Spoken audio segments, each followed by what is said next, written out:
sors de tout ce qui peut te frustrer, tout ce qui n'est pas bien pour toi, sors dans ça. Votre corps n'est pas votre ennemi, c'est votre maison. Maudit l'homme qui se confie en l'homme. Ce verset-là, c'est le verset que je déteste le plus dans la Bible. Ta peau glow, tout simplement. Ma chérie, il n'a pas changé, il ne changera pas, donc passe à autre chose, d'accord? Mais les filles, il faut apprendre à contrôler ce qu'on met dans notre corps. Quand une situation ou une relation ne te convient plus, tu sors dedans. Vous voyez nos mamans avant, quand on vient dire maman j'ai mal ici, elles nous répondent quoi? C'est à cause du téléphone. Hello tout le monde, j'espère que vous allez bien. Alors bienvenue sur ma chaîne et bienvenue les gars en 2026. C'est ma première vidéo de l'année, d'accord. Pour ceux qui ne me connaissent pas, je m'appelle Madina, enchantée. Et pour ceux qui me connaissent, re-bienvenue sur ma chaîne.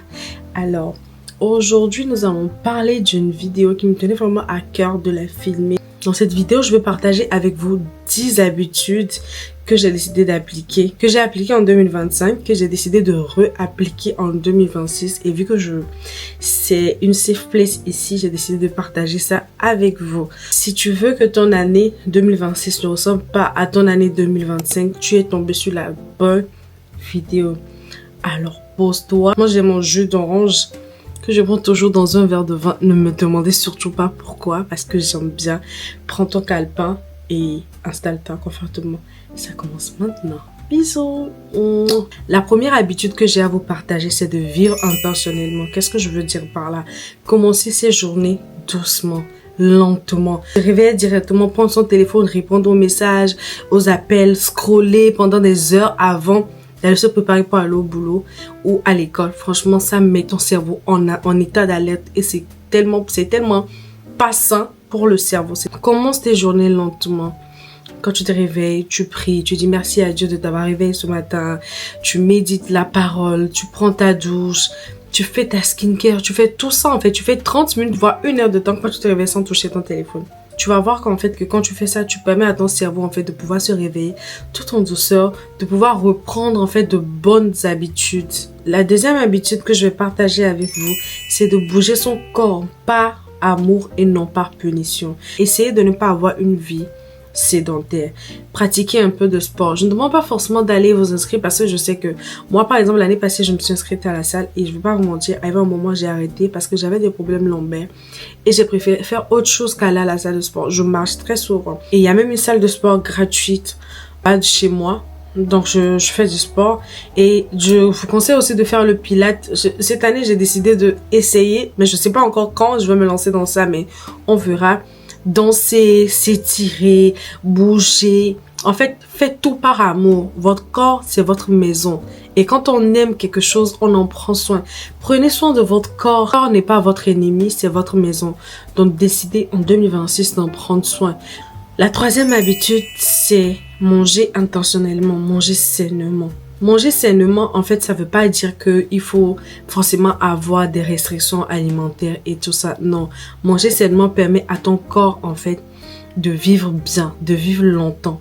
Il est important, les filles, qu'on pense à la longévité. Vous avez vu, avant, nos mamans, elles vivaient super longtemps à cause de leur alimentation et tout ça. Actuellement, enfin, dans notre génération, on a beaucoup de choses transformées, ce qui fait que on sait pas vraiment ce qu'il y a dans les aliments. Bien choisir ses plats, c'est aussi une forme d'amour. Bien choisir quoi mettre dans son corps, c'est aussi une forme d'amour. En 2026, on décide de s'aimer. Manger sainement, ce n'est pas la restriction permanente, c'est juste apprendre à écouter son corps.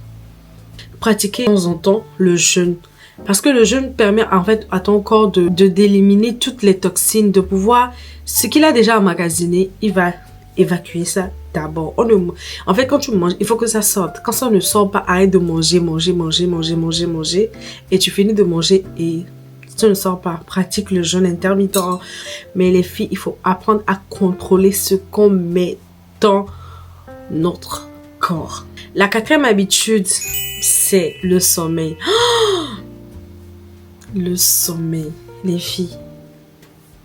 En 2025, j'ai fait 3 jours sans dormir. Je suis arrivée à la pharmacie en train de chercher des somnifères et tout ça. Et puis elle est venue vers moi et m'a demandé qu'est-ce que c'est. J'ai dit, madame, vous me voyez? Elle dit oui. Vous voyez quoi? Elle me dit, c'est pas là. Elle voit que j'ai les yeux rouges. J'ai dit, j'ai fait 3 jours sans dormir. La dame était en mode, what? Oui, j'ai fait 3 jours sans dormir parce que quoi? Je passais mon temps, en fait, j'étais stressée, j'étais dans une période de stress de ma vie, donc je prenais pas forcément soin de moi, ce qui fait que j'étais insomniaque. Je suis le genre de personne, mon cerveau n'est jamais débranché. Mon cerveau, même quand je dors, il m'arrive des fois de dormir, de réfléchir. Je passe mon temps à réfléchir. On sous-estime énormément l'impact du sommeil sur notre cerveau, sur notre corps et même sur notre temps. Parce que tu sais, quand tu dors bien, quand tu manges bien et tu es reposé, ta peau glow tout simplement. L'extérieur est juste le reflet, le miroir de tout ce qui se passe à l'intérieur de nous. Quand on est bien, quand on est reposé, quand on est tranquille dans la tête, on rayonne. Et quand c'est le contraire, bah vous voyez, tu as beau te maquiller, tu as beau être préparé, apprêté, tout ça, tu as toujours l'air fatigué. Et ça, c'est le manque de sommeil. Le manque de sommeil te donne l'air fatigué. Par pitié, les filles, dormez au moins 8 heures. Apprenez à connaître votre cycle de sommeil et dormez. Les filles, dormez. Et je vais vous donner quelques astuces qui vont vous aider à pouvoir bien dormir le soir. 30 minutes avant d'aller au lit, on éteint le téléphone, on ne touche plus le téléphone. Pour ceux qui pratiquent du journaling, vous pratiquez le journaling, vous prenez une bonne douche, vous faites votre skincare du soir, laissez le téléphone 30 minutes avant d'aller dormir et 1 heure de temps après votre réveil, vous pouvez utiliser votre téléphone. Vous allez remarquer que vous allez avoir moins de migraines. En fait, des fois, on a la migraine juste parce qu'on est tout le temps sur notre téléphone. Vous voyez nos mamans avant, quand on vient dire, maman, j'ai mal ici, elles nous répondent quoi? C'est à cause du téléphone. On se dit, non, mais en fait, elle abuse, mais elle a raison. C'est à cause du téléphone. Le téléphone est la source de beaucoup de nos maux. On ne laisse pas notre cerveau se reposer parce qu'on est tout le temps sur notre téléphone. On est tout le temps sur notre téléphone, les filles. La 5e habitude que je vais partager avec vous, c'est d'apprendre à faire le vide dans sa tête. Moi, je pratique du journaling. Pour ceux qui me connaissent savent que j'ai toujours pratiqué du journaling. Que ce soit par écrit ou des fois même par audio. Oui, parce que des fois, je suis pas bien pour écrire. Du coup, je prends mon téléphone et j'enregistre. J'évacue toutes les peines. En fait, la colère, la tristesse, j'écris, j'évacue. Je dis tout ce que je pense là-bas. Et quand je finis de faire ça, je réalise en fait que je suis soulagée. Je suis tranquille. Dans ma tête, ça va. L'écriture, c'est vraiment thérapeutique. Tu sais, quand tu prends le temps de mettre les mots sur tes mots, ça guérit ton âme intérieure. Tu rentres le soir, écris tout ce que tu as vécu dans la journée, tout ce qui t'a stressé. N'essaie pas d'enjoliver le truc. Écris les choses comme ça te vient dans la tête. Écris. La 6e habitude que je vais partager avec vous, c'est apprendre à poser des limites sans se culpabiliser. Je vais d'abord boire un peu. Une des habitudes les plus importantes en 2026, c'est d'apprendre à dire non sans se culpabiliser. Quand une situation ou une relation ne te convient plus, tu sors dedans. Arrêtez de donner raison aux gens qui vous font du mal en croyant que ces personnes vont changer. Les gens sont conscients des actes qu'ils posent dans vos vies. Ils sont conscients quand la personne pose ses actes. Comprends que la personne est comme ça. Décide de penser à toi en premier et de partir. Parce que la personne ne pense pas à toi quand il pose ses actes. Donc toi, pourquoi tu vas penser à lui? Apprenez à quitter des relations et des situations qui ne sont pas bien pour vous, qui ne vous conviennent plus. S'éloigner des environnements toxiques, s'éloigner des relations toxiques. Ton ex là qui n'arrête pas de revenir chaque temps, chaque 6 mois, chaque 1 an. Et puis tu dis ouais peut-être qu'il a changé. Ma chérie, il n'a pas changé, il ne changera pas. Donc passe à autre chose, d'accord? Tu ne peux pas changer dans l'environnement qui t'a détruit. Tu peux pas. Tu ne peux pas. Aujourd'hui, on voit beaucoup de personnes, beaucoup de jeunes tomber dans la dépression et tout ça. Parce qu'en fait, des fois, on se met dans des situations qu'on aurait pu franchement éviter. Tu fais un AVC, tu fais un burn-out et les gens se disent, mais en fait, elle avait l'air heureuse, elle était contente. Qu'est-ce qui s'est passé? Qu'est-ce qui s'est passé? Le fait qu'encaisser des médiocrités, mauvais traitement des gens.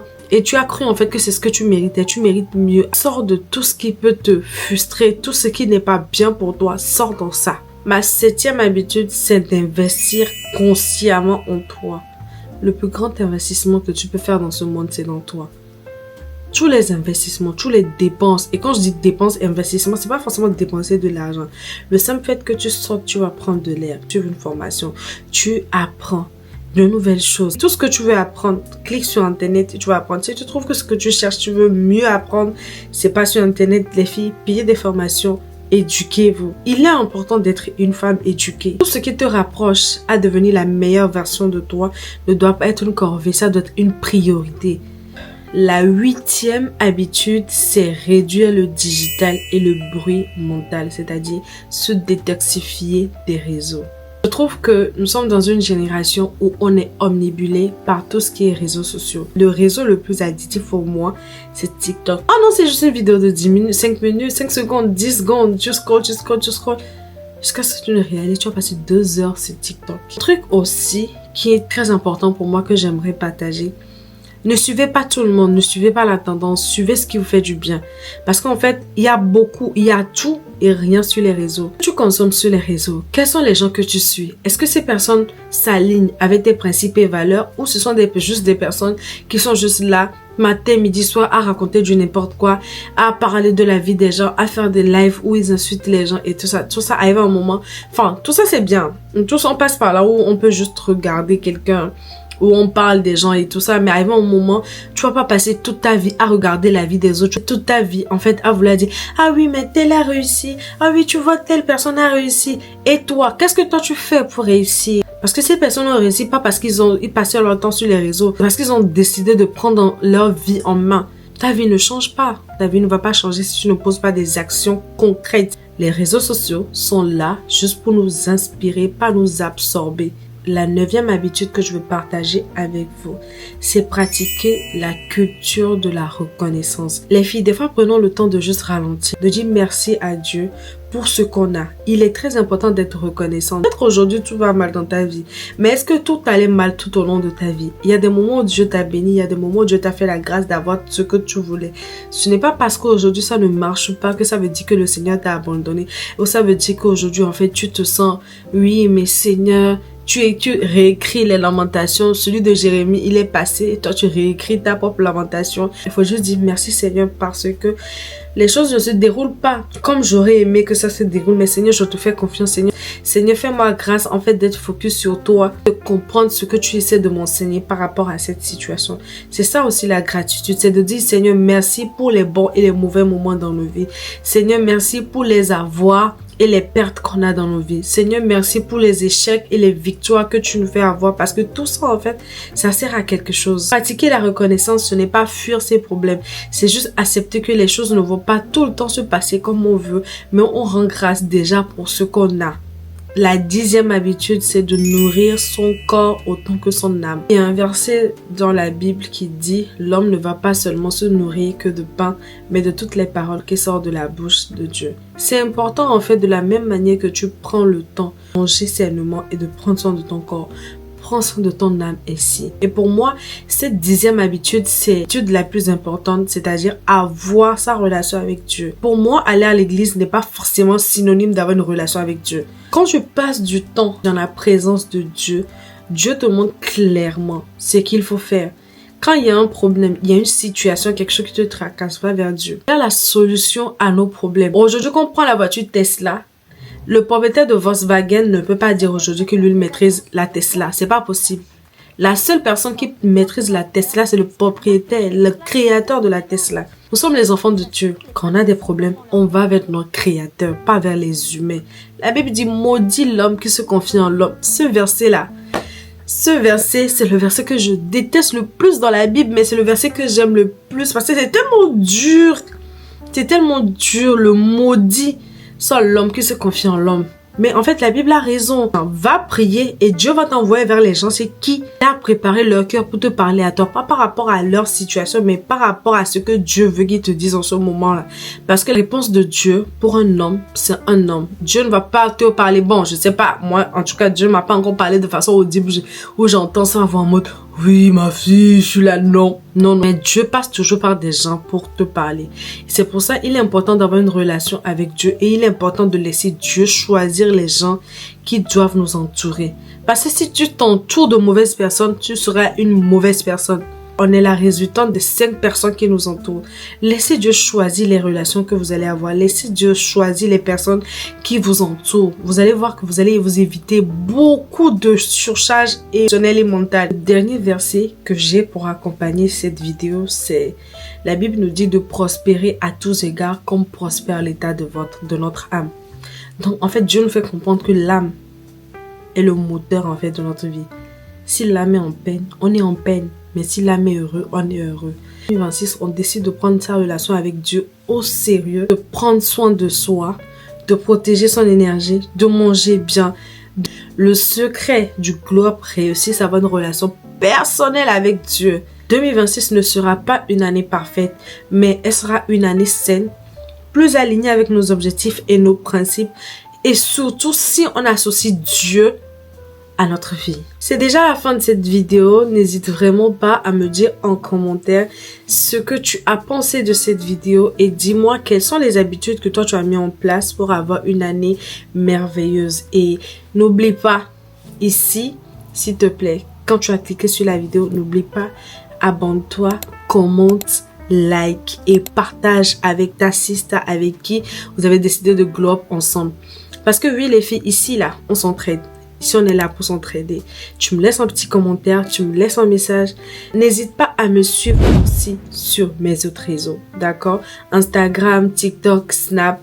Et là-bas, je partage beaucoup plus mon quotidien. Donc voilà, on se dit à la prochaine pour une nouvelle vidéo. Bye! Mouah.